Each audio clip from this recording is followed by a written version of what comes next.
Have you ever wondered what the high f numbers are used for? What about the high shutter speed numbers or even the high ISO numbers?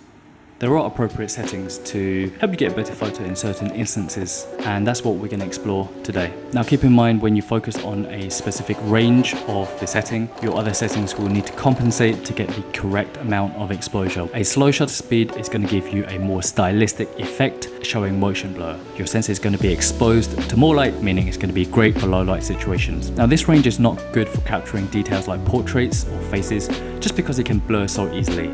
This range is good for things that are still or have a little bit of motion, and it's usually the range where you capture portraits or faces. You can consider this range somewhat a standard range. You would normally use this to shoot with. And lastly, you would use this range to capture fast moving action. This range will pretty much eliminate any kind of motion blur. Because the shutter is open for such a short amount of time, you really need a fair bit of light in order to get a proper exposed photo. As nice as this range is for getting that creamy background blur, it doesn't really help with sharpness of your photos, and if you excessively use this in all situations, you just might find your photos not looking sharp at all. It's great for single subject portraits and low light situations. In this range, you start to remove some of that bokeh, but in return, your photos will dramatically be sharper. Generally, people say f8 is when your photos look the sharpest, and there is still a tiny bit of depth of field even with f8, so for multiple subject portraits, I'd actually recommend even going higher. You can even do landscapes and cityscapes with pretty good results. And lastly, with this range, you're essentially making everything within focus, eliminating any kind of depth of field.